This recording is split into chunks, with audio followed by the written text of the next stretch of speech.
be talking about this dearth of women leaders in corporate India. When I joined the semiconductor industry, I often found myself to be the only woman in the room. I approached a few men that I thought I had a good connect with, and I said, would you be willing to be my mentor? And they agreed. Women of Tamil Nadu was started on the belief that action is more important than words, and this was in 2023. It's not that the women don't have the skills. They need that mentorship.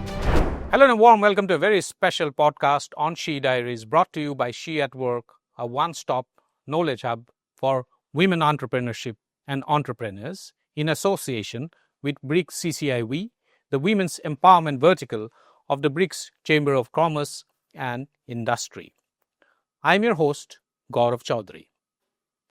In this series, we have some exemplary guests, each one an icon in their field of work, each one an outstanding change maker. Join me in this podcast as we learn to break barriers, negate notions, and strive to steadily create a more equitable, gender-equal society for all. For this episode, I have with me Dr. Valli Arunachalam, Semiconductor Technologist and Philanthropist, among many other things that she does. She's an accomplished scientist, a nuclear scientist, and a semiconductor technologist and scientist. Welcome to the show, Dr. Arunachalam. Delighted to have you. Thank you. It's my pleasure.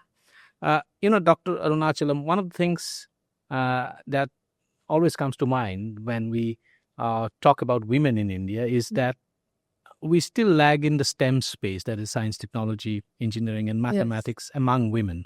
There has been significant progress that has been made over the last 2 decades or so, but still, compared to globally, we still lag quite a lot. What do you think that we need to do to bridge this gap?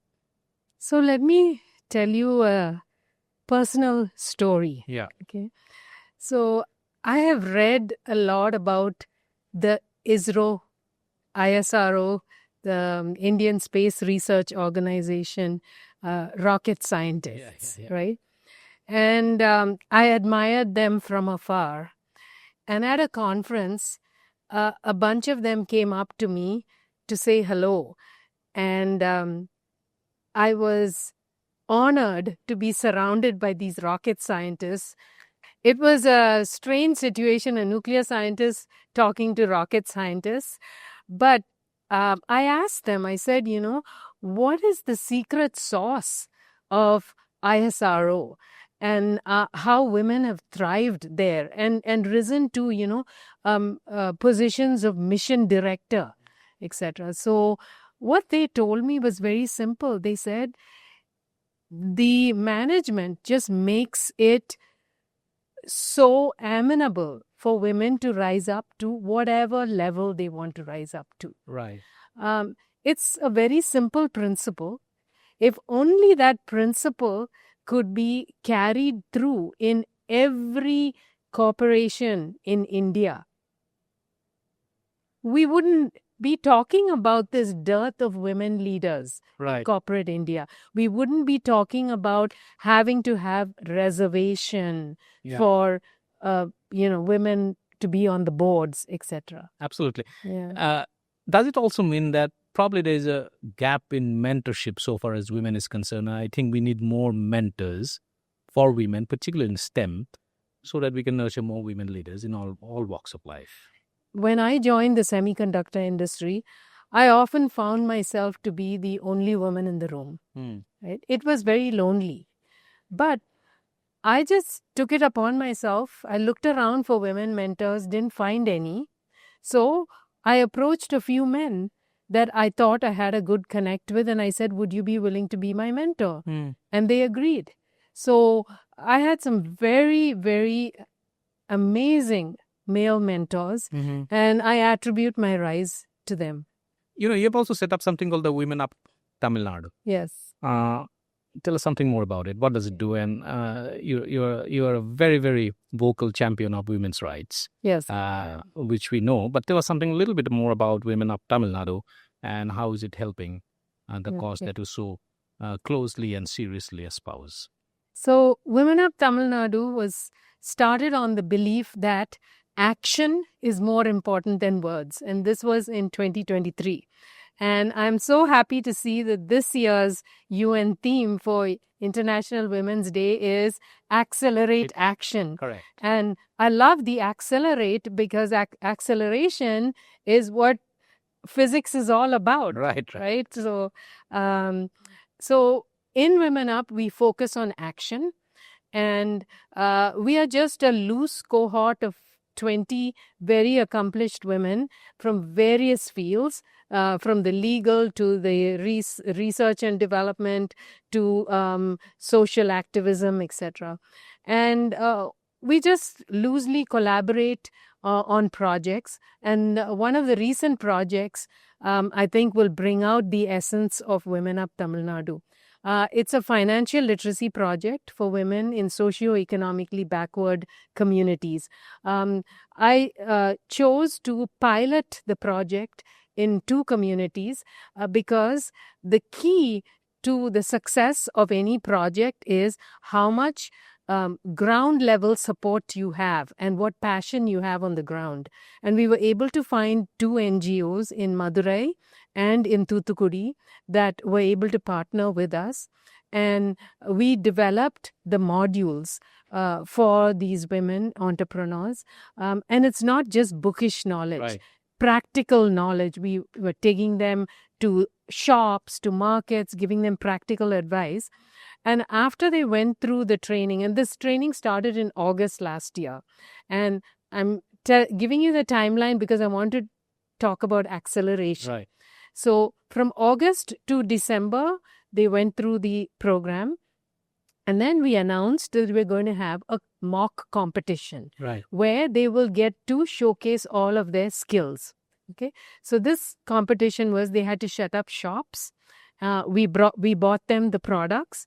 So there was a kirana shop, there was a stationery shop, toy shop, etc. We gave them the pricing of the products. They had to mark it up. They had to use their marketing skills. They had to give a name for their shop, a logo, etc. And they were only given 1 hour. But they did such an amazing job. And then the judges were given monopoly money and had to go and buy products from them. So they really had to sell. And they sold. I mean, there was so much energy and excitement in the room. It was unbelievable. I would finish buying from one shop, move on to the next.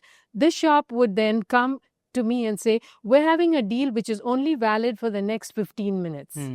It was that level of competition. Absolutely. So these women, and 4 days after the event, some of the women went to the MSME department and applied for branding of their products.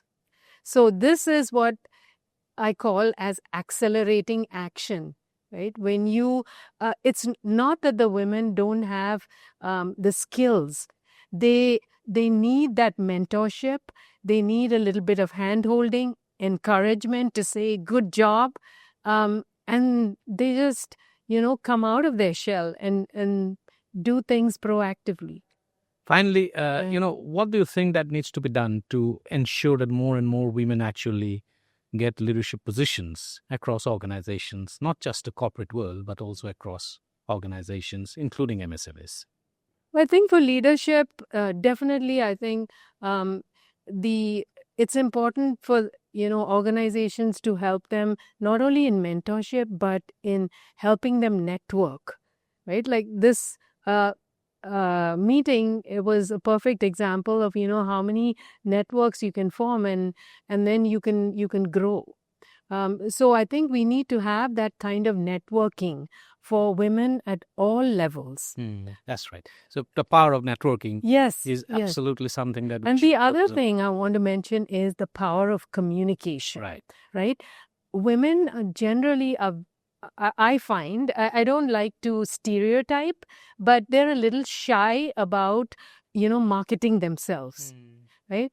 But that's what's necessary sometimes. Absolutely. You have to be able to communicate clearly, concisely, so that the other, give your 2-minute elevator speech, so to speak. Right. And we're training them on those aspects as well. Absolutely. Yeah. Thank you so much for sharing your deep insights and perspective on a variety of issues and taking the time out and dropping by to have this conversation with us. Thank you so much, Dr. Valli Arunachalam. Thank you. That's it from us for this episode. We shall be back again with a fresh episode. Stay tuned.